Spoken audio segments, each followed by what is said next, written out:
The reason why we love the hug so much, it's the heart against the heart. We're here and connected. And living things, human beings, we're all connected. When you go from just thinking that and saying it to believing it, then the animals believe it about you too. And that's the biggest difference.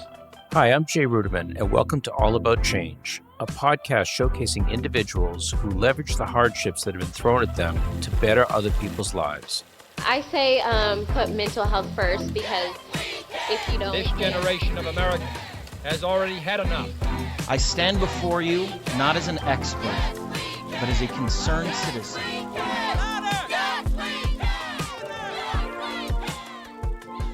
If there's one word to describe Lee Asher, it's resilient. But what I can tell you that I'm convinced of is the beauty of a dog that we share in common with is the resilience.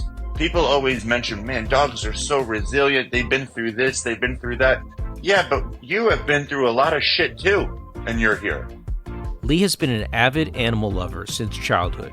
His history of rescuing and fostering dogs goes all the way back to high school. That singular purpose of finding animals safe and loving homes came out of a rough beginning. Nothing ever felt like I fit. I always felt like a piece of a puzzle that was out of place. I had scoliosis, so I had to wear this huge back brace to school. Everyone was picking on me and throwing me into things and tripping me with it. And if it wasn't for me feeling like such an outcast, I never would have started running away from school and going to the animal shelters and feeling like I found my purpose with animals. It never would have happened.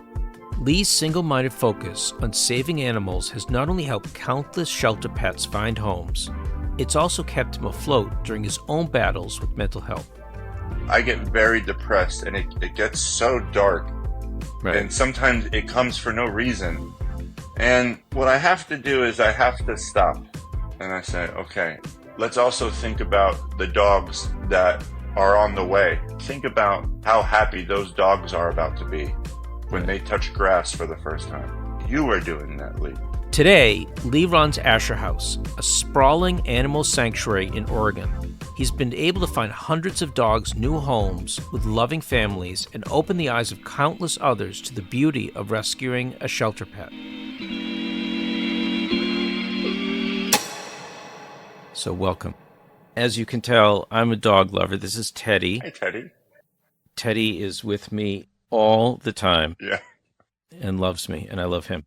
I wanted to start by asking you sort of a very basic question, something that I think you're uniquely positioned to answer. What is the connection between dogs and humans? And I know you have many other animals in your sanctuary and animals that you've worked with, but the dogs seem to be a little bit different. They seem much more attached. Yeah, I mean, it's like it goes back to a long time ago with the wolves, and just we depend on each other. We're one of the few animals where we depend on each other to survive for more than just survival. It's for love. It's mental, it's physical. I think the dog and the human bond is one of a kind. And you see it with other animals too. You see it with pigs, and you see people have very special bonds with parrots. But with dogs, there's just something very special there, going back to the energy. 99.9% of the time, if you pass away, your dog is going to pass away too. There was here's a great example. I think it was 6 months ago, kind of an awful story. This couple, boyfriend, girlfriend, husband, and wife, were on a hike with their dog, and they died. They died from dehydration. I remember this story. The dog died with them. Right. Any other animal, a parrot, any other animal would have said, I need to survive. I'm going to go find water. And they probably would have eventually. They would have found it. The dog definitely could have found water eventually. And he didn't leave his parents' side. He didn't leave the human side, and the dog died too. So it just shows you, all animals are special. They really are. All animals have souls, and all animals, in my opinion, are the light of the world. The world can be very dark, and animals naturally bring a light to it that makes any sane person, in my opinion, feel some sort of emotion, a better emotion. Right. And but dogs in particular, it's like they were really sent here. Dogs are it's the only animal that's not going to leave your side. But it's just a Right. very, very special, special soul. Lee, I want to talk a little bit about growing up. And you've talked about this, about what your experience was growing up and being very uncomfortable interacting with other people, being bullied, having, physical issues like scoliosis. Talk a little bit about your childhood and how that impacted you. Everyone has a story and everyone has things that they wish went differently. For me personally, I grew up in a very narcissistic home, and I was able at a very young age to figure out that I didn't want to really be like my parents. And when you figure that out at a young age, it doesn't mean you don't want parents. You just don't want to be like those parents. And at a young age, I really began trying to find my way because I could see how lost my parents were and their priorities were just so messed up. Their values were so messed up. So because of that, I became kind of needy to belong. Nothing ever felt like I fit. I always felt like a piece of a puzzle that was out of place. And it was very depressing for me because there weren't many things in my favor that were helping me achieve those goals. As you mentioned, I had scoliosis. I still have it. So I had to wear this huge back brace to school. Everyone was picking on me and throwing me into things and tripping me with it. And in addition to that, I was told that I had severe learning disabilities. I still have very bad ADHD. If anything wasn't fascinating to me, I just couldn't retain it. I really couldn't. And I would try, and it just wasn't possible. I was always thinking about animals and nature. And so I had to be in these special classes. I was in the classes with the kids with the severe learning disabilities. So at the time, I really thought to myself, why is this happening to me? Why am I like this? But my gosh, now going back, I wish I could hug that kid because Hmm. and tell him, hey, this is all part of what you're going to do with your life. This is all preparing you for the future. And if it wasn't for me feeling like such an outcast, I never would have started running away from school and going to the animal shelters and feeling like I found my purpose with animals. It never would have happened. And that's what people really need to understand. All of it happened for me. It was all such a gift, and everything that Right. happens to you is a part of the recipe for your purpose. And if you don't believe that, the alternative makes you a victim. When you have the victim mentality, it's I'm not going to help others because nobody helped me. Right. It's not the approach for a successful life. And when I say successful, I don't just mean financially. I mean a life worth living. Because of what I do, people tend to ask me how to find their purpose. And a good question in response to that is, well, what are you doing to look for it? Right? And if you're not looking in service, you're not looking at all. You have to know that, Jay, me and you, we have the same purpose. The people who helped facilitate this have the same purpose. Your neighbor, we Hmm. all have the same purpose. It's an act of service. It's why we're here, to help each other. And if you're doing anything other than that, you're just pushing yourself backwards. No Right. one is here to hate. No one is here to troll. We are all born to be creators. So you have to ask yourself every day, am I creating today or am I destroying? And I learned, at a young age that I wanted to create. I was never good at math. I was never really good in school. I always felt like I was stupid. I just knew what my calling was. I wanted to help people. I wanted to show love. I wanted to show people the same love that I would show animals, like this unconditional, forgiving love. Right. You know, so much of your background has resonated with me. I don't talk about it, but I also had scoliosis growing up. I can tell you from looking at you, and you're very physically fit and you work out a lot. I could not tell unless you said that out loud. And I have a son with ADHD that we're dealing with a lot of issues. He's dealing with a lot of issues. So It's not easy. no, it's not. And I tap into what you're saying, but the way that you have been able to encapsulate the meaning of life, like cut through all the crap and really see, like, you know, hey, this is why I'm here. Gives me the most meaning. This gives me the biggest ability to contribute to the world. Right.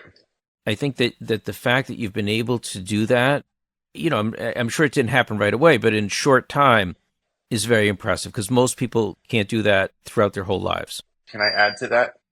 Sure. When you say what you're saying, for some reason, I'm not sure if it makes sense, but I have this inner dialogue that keeps saying the word resilience.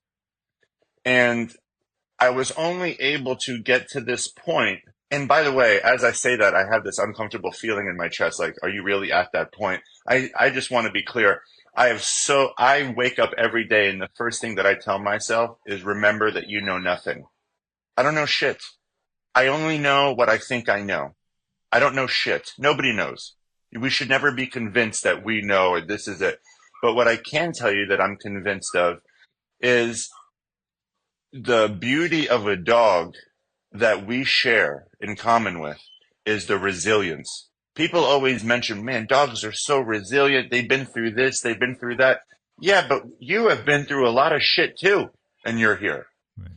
It's about trying to find, you go for your purpose. You don't care what people think. That's one of the hardest things with social media. Like everyone, they're so afraid of what people say about them, who they've never met, who they don't know, have no effect on their life. If you really have a strong purpose, you would never allow the opinion of someone else to interfere with that, right? Nobody who has ever done something extraordinary didn't have tens of thousands or even millions of people try to stop them. I have to tell you, it's about being resilient. It's about being defeated, knocked down, hurt, wounded, I've really felt so many times so close to death emotionally. Like, I can't express it. I mean, I'm really like, maybe this is it for me. But you have to not live in those feelings. When you feel this feeling of defeat, remember that you're still in the shallow end of the water, and it's up to you which side of the pool you want to be. You can get out of the deep end. It's about being resilient. You are no different. People want to feel unique with their problems, Jay. That's a big thing. People want to feel like they're unique. Like you, and I'm only using this as an example because you just mentioned it, but when people talk about ADHD and things like that, other learning disabilities or anything whatsoever, anger issues, right? None of us are alone with our problems. All the things that you feel, that I feel, that these listeners who are listening feel every day, millions of people deal with that too. Some worse, some less. But our problems do not make us unique. What makes us unique is the way we decide to deal with them. That's what makes us unique, because at the end of the day, they're not problems. They're our gifts. They're the things knocking on the door saying, hey, this is what makes you unique. I'm not a problem. I want you to figure out how to use me as a force for good. That's the difference. It does take a lot of determination. 100%. For what you've done, changing your life, what you're focused on, even physically, keeping yourself active, taking care of yourself, that takes a lot of dedication. A lot of people don't realize that everything that you're going to do, which is going to bring you to a better place, involves hard work. Nothing is simple. I know we live in a society where everyone says, oh, things are simple. Even like adopting a dog. Mm-hmm. People may be like, oh, that's, I want to adopt a dog. Having raised a dog, and you've raised many dogs, it's a lot of work. You have to put the work in. You have to pay attention. It's a creature that is reliant on you, and you have to put the work in. And that's what I think is missing from a lot of people, is stopping them from moving forward. The thing is that you mentioned like how I exercise physically, and it's what we do behind the scenes when you're not filming that's going to create the foundation for your success. If you're going to fulfill a purpose, right, your life's mission, okay, let's say you say, I want to focus on my life's mission, you even figuring out what my life's mission is, you're not going to be able to do that if you're exhausted. Exactly. You're not going to be able to do that. The thing about life that so many people unfortunately figure out once they're too old is that there is no easy direction. Not being disciplined is even harder than being disciplined. It's hard no matter what, right? We have a pond behind us. It's about 10 acres. The dogs go swimming in it. The sanctuary is on 240 acres, right? A week ago, I was overlooking the pond. It was around 8 p.m. The sunset was starting to go down. And I see this goose, these two geese, and they have 6 ducklings with them. And they're going across the lake. And I remember looking at them, and it was so peaceful. And I said, gosh, what an easy life to be a goose. What an easy life. Today, this happened this morning. I go out, I look at the pond. The same 2 geese were going, only 2 ducklings. Yeah. Only 2. What does it mean? Just because something looks easy for a second doesn't mean that is the easy life. In 1 week, those poor geese lost more than 50% of their children. It doesn't matter what you are. If you are alive, if you are a duck, a goose, a worm, anything, if you are alive, you have to constantly work to survive. And if you don't put that work in to survive when you're in nature, you get eaten. If you don't put that work to survive when you're a human, you pretty much lose your will to exist. You become this person who never really actually lived. And if that's the case, why not just decide to switch that? Why not just decide to start to commit? And at least I always tell people, if every day, the grind of every day, which is what I do, sounds too unrealistic, then why didn't you choose 5 days? Why didn't you choose 4 or 3 or 2? Right. You know what I'm saying? There's no excuse.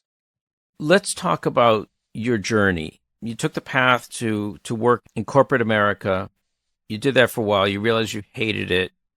Talk about that transformation, how you went from there to going on the road, with your RV, with the dogs, to establishing Asher House. As soon as I was pretty much 18 and able to adopt a dog from a shelter, I was always getting dogs from shelters. In college, I was fostering dogs.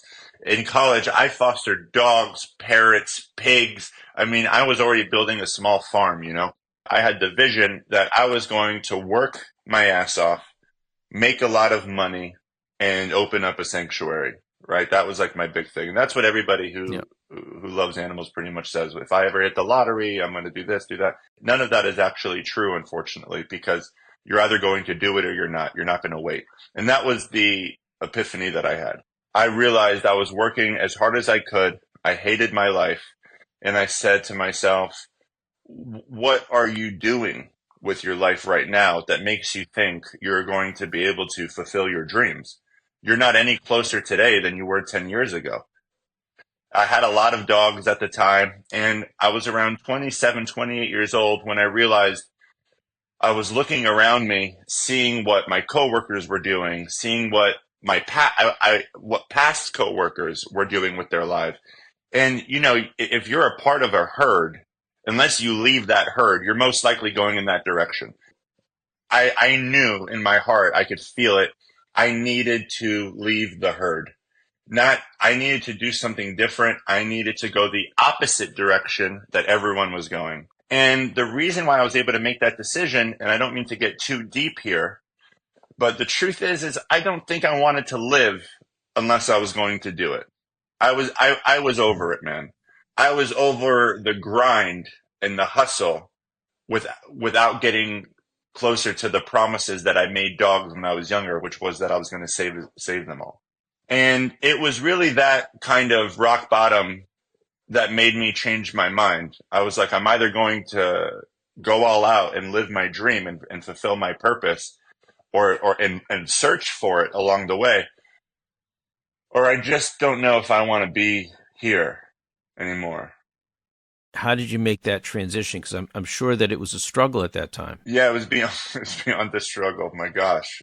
It was a very scary place for me. But I was going to do it regardless. So for people who don't know, back in 2017, I had an idea because I was going to the shelters at the time and filming dogs that were available for adoption. And so many people on social media couldn't believe that a dog that beautiful or a dog that calm or a dog that well behaved was at the shelter. And my own personal dogs, literally people didn't believe that I had adopted these amazing, beautiful dogs. A good way to find your purpose is the questions that people ask you a lot, right? The attention that you're getting for something positive a lot. Not all the times, but sometimes is a good foot in the door for finding your purpose and your mission. So I had the idea. I said, man, if all these people don't think that these are the types of dogs inside of shelters, let's get an RV, bring my dogs so I could show people the relationship and the bond that you can have with your rescue dogs. And let's go visit all the shelters in the country, highlight them on social media, get dogs adopted while showing what kind of dogs are inside of shelters. Because I remember being so disappointed with the marketing material from shelters. The very sad music showing the sick, sad dogs, the slow motion with the dog looking up and it only has one eye. Please donate today. I'm like, my God, Right. You're scaring people, for God's sakes. You're keeping people out of the shelters. Show them the other side of the kennels, which is the puppies and the jumping and the happy dogs and this. It's not just the 2, 3 sick dogs that are there. So that's what I wanted to do. And I sold all of my stuff. I sold everything. I started a Kickstarter where I needed to try to raise $40,000 to buy this RV.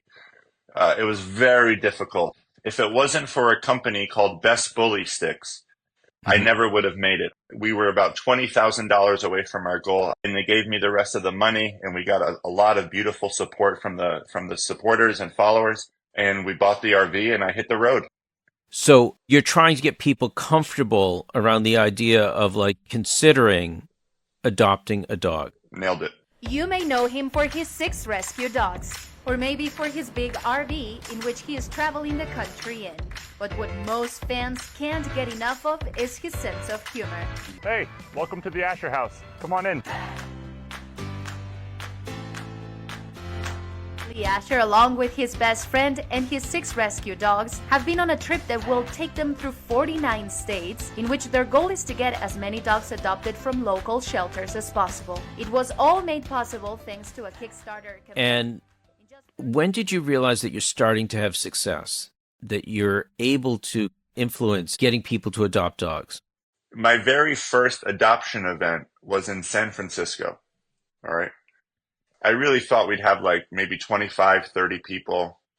And the event only had 3 people show up, and they were related. And that was really scary to me because I'm like, oh man, I guess, maybe I don't know if this was the best idea, these 3 people. And so it ended up just being me and these 3 people hanging out in my RV until the tour of the shelter. And we were talking, and they said that they had a dog, but they got it from a breeder. And, the next dog they were going to get from the same breeder. So I was trying to talk to them about, why they should consider adopting. And they had never been in a shelter before. They'd never even been in a shelter, and they lived right by it. On the tour, they couldn't believe their eyes, right? They were like, oh my God. And they see a dog, they fall in love with it. It's this little poodle, and they adopted it.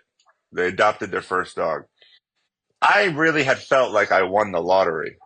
I felt a little bit defeated by the outcome of just the 3 people. But when they adopted a dog, I was like, wow, maybe I can really do this. Maybe this is going to work. And then slowly but surely, we started adopting more and more dogs. And more and more people started showing up to the events, and then it wasn't just that, all around the world, not just the country, all around the world, people are telling me, I adopted this dog because of you. I adopted that dog so I started seeing this, and I was like, this is it. This is why we're doing this. This is why I'm doing this. This is it. How do you know when someone is the right fit to adopt a dog? The most unfortunate thing about the animal rescue community, it is filled with mentally unstable people that, for their own ego, call themselves a rescuer. They rescue a dog from a shelter just to put it in their own personal shelter to say that they saved the dog. It gives them this significance. Mm-hmm. And then they have this entitlement to decide, to make the decision who gets the dog. So when you ask, what does it take to adopt a dog? It really takes someone who has the mindset that I'm not adopting a dog because I need a dog. I'm adopting a dog because that dog needs me. Right. And that's the difference. Anybody can want a dog, but does that dog need a person, and what kind of person? And that's something really important to pay attention to. It doesn't matter how perfect a dog is, but a dog is going to test you, just like a child will. It tests your patience. It's going to make messes. Right. It can bark. It can be very sick. You can find this perfect puppy from a breeder. I can't tell you how many dogs we take because someone adopted a dog from a breeder. They end up having health issues that they can't afford. You really want to be somewhat prepared for anything. Right. One of the things that the rescue community needs to do is get better leaders in the community, better people that represent animal rescue. There's some really crazy, crazy people out there that would rather dogs not get adopted and destroy rescues and put them because they're sick. There's really crazy people that just say they rescued a dog because they want to get the likes and the comments. It makes them feel like they have purpose. But it's the complete opposite, They rescued a dog for their own need, for their own ego. And that's what you have to be the opposite of. That's one of the terrible things about social media. One of the reasons why the rescue world is in this very dark place right now with hundreds of thousands of dogs being euthanized every day is because of social media. People are trying to get the boutique, most cutest dog so that they could be Instagram famous and whatever. And they're getting rid of their other dogs and any dog with any sort of issue. So Lee, I want to get back to social media because you've been fabulously successful at projecting a really positive image of being with your animals, and it's attracted a big following and had a hugely positive effect in the world. But when did you start doing the videos, and when did you start realizing that these videos were meaningful to people and were catching on? It was really, 2017 when articles started to come out. A lot of these different articles were coming out about this guy who can't stop fostering dogs and this. And so it was really then that I was like, it occurred to me, this is going to be the best way to share this message. This is going to be the best way for me to influence people in a positive light. And when did it start really taking off? It really started taking off in 2018 and just hasn't stopped. I'm very curious about this. When you're feeling down, mm-hmm. You can't tell from your videos. You're still energetic. You're out there doing your job. You're showing the positive impacts of being with animals and how important it is. How do you take your emotions, you're a regular person, you're feeling emotions, how do you set that aside and be able to show the best, part of yourself and what you're doing? I don't know if people know this about me. I know I have a Patreon community and they know this, but it's important that people know my parents really suffered from depression. Mm-hmm. And I do as well. I get very depressed and it gets so dark. Gosh. It gets so dark, Jay. And sometimes It comes for no reason. Like I could feel the cloud and I start to beg, no, not right now. And it comes and it starts searching for all those reasons to hate myself. Mm-hmm. It starts searching for regrets It starts searching for failures. And what I have to do is I have to stop. And I say, okay, I have to say, this is what we're doing then. Yeah. I separate myself so that I now become a partner to me. I tell myself, what is the outcome right now? Why are we doing this to ourselves? I really start to be my own therapist. I said, there's always going to be time today, Lee, to think about the mistakes that you've made. For a second, let's also think about what we've accomplished. Let's also think about the dogs that are on the way. So let's say I'm about to make a rescue video, but I feel depression. I'll tell myself, think about how happy those dogs are about to be when they touch grass for the first time. You are doing that, Lee. Think about how good the people are going to feel when they see how excited you are about this rescue. You love these dogs. You've been wanting to save these dogs since you saw them. This is what we're about to do. Maybe the dark cloud can go away for a little bit and come back later so that we could take care of this together. Today is rescue day, and this is a big one. This will be our biggest intake yet. We are taking 20 dogs specifically from some of the highest kill shelters in California. Oh my God, look at these babies!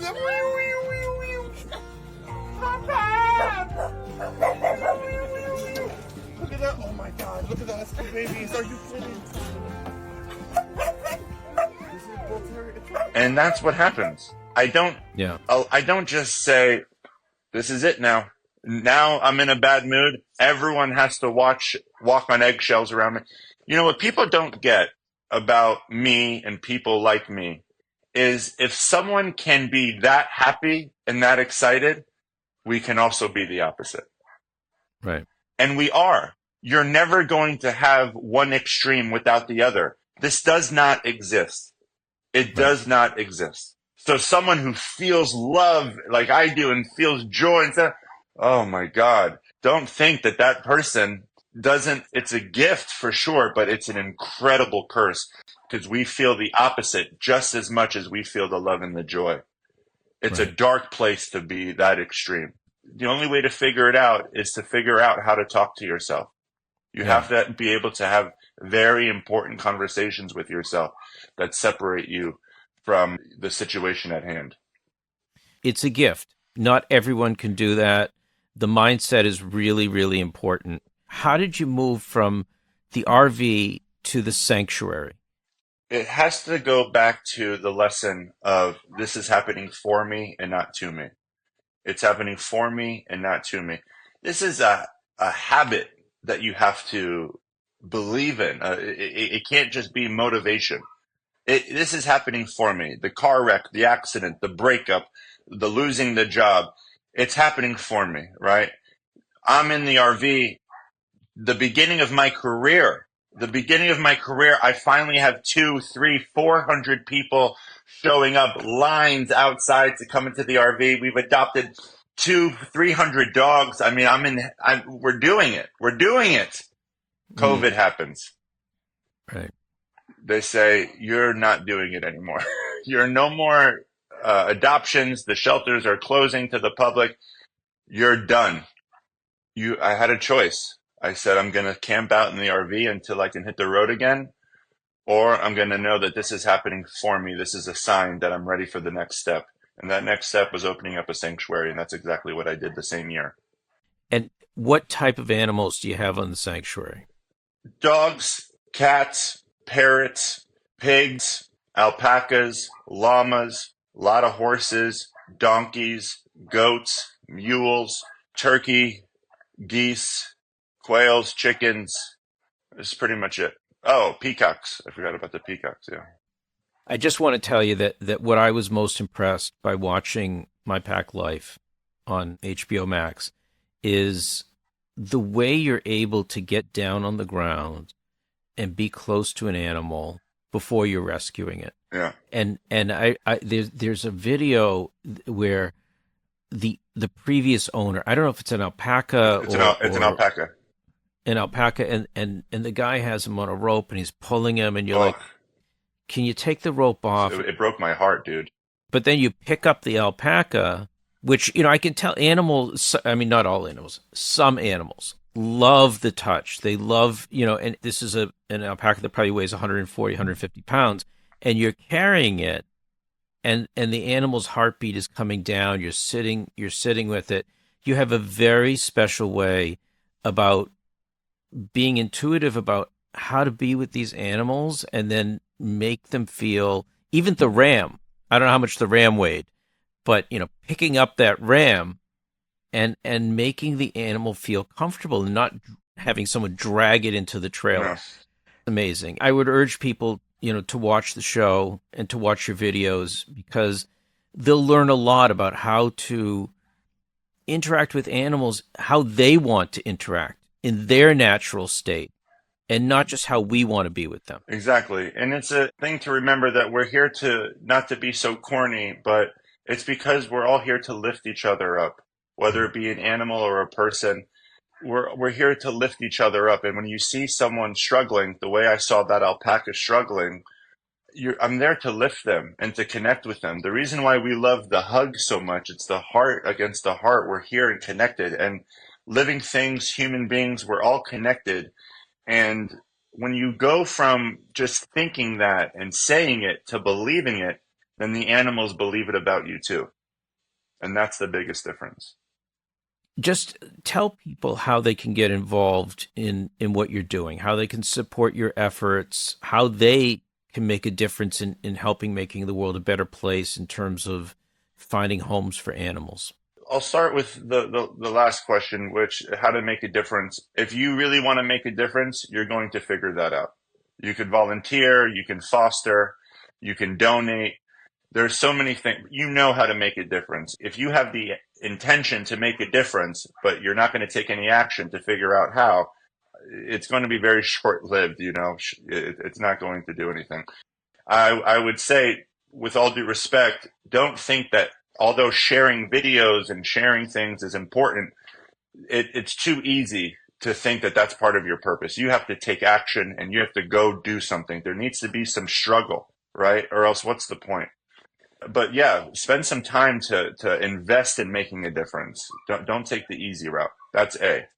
B, remember that the art of living is giving. For you to actually enjoy your life, to live a good life, there has to be service. You have to give. You have to give the best of yourself and the worst of yourself. Give to the universe, give to people, give. Not just money. That's not what I'm talking about. I'm talking about action. If you can't give action, then give money. Speaking of donations, the only place to ever make a donation to the Asher House is on our website, theasherhouse.com. If you'd like to come to one of my speaking events or engagements, it's theofficialleeasher.com. Theofficialleeasher.com. I'm going on tour soon. I'm very excited about it, and hopefully I can meet some of you there. Well, I'm sure you're going to be, very successful. I really appreciate the work you're doing. I mean, just seeing the number of dogs and the connection that you have to each of your dogs, and how you care about them, and how they're all different because they all have their own personality. But you're doing God's work, and I wish you to go from strength to strength. And I'm so happy that you've not only found your calling in life, but you're able to influence so many people to make the world a better place. So, Lee Asher, I really appreciate our time. I've respected you, and thank you for being my guest on All About Change. Thank you deeply, brother. The feeling is mutual. Thank you for hosting me. Thank you for being who you are, and you are appreciated. And I hope we stay in touch. Thank you so much for this opportunity.